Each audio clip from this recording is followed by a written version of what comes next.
Salut, Jimmy pour la Freeride TV. Je viens de tester une planche que j'avais pas pu tester l'année dernière, la Orca chez Liptech. Donc en fait, je l'ai essayé en 159. Je vous avoue, j'aurais préféré la prendre en 153, elle n'était pas dispo.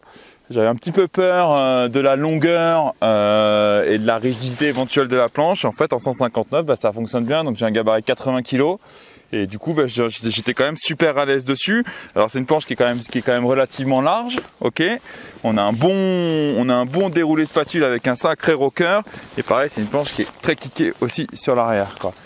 Donc c'est la planche de poudre en fait de Travis Rice, la planche freestyle backcountry de Travis Rice. Et on voit, c'est une planche qui a du caractère, qui répond bien sous le pied, qui a une bonne accroche. On peut attaquer et tout ça. La planche elle bronche pas.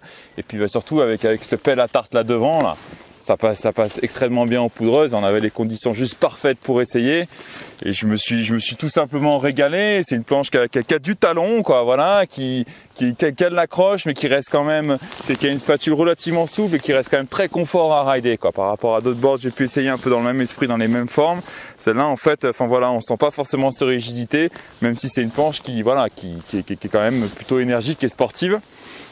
Donc c'est un bon coup de cœur et je suis agréablement surpris parce que la largeur en fait concrètement on la ressent pas, quoi. Ça donne que du confort en poudreuse dans des conditions, après j'ai testé dans des conditions juste parfaites pour ça, mais on sent que même sur la piste, dans des coins un peu plus durs et tout là sur la piste, ça tient le coup et puis c'est une planche qui reste quand même vive malgré cette largeur.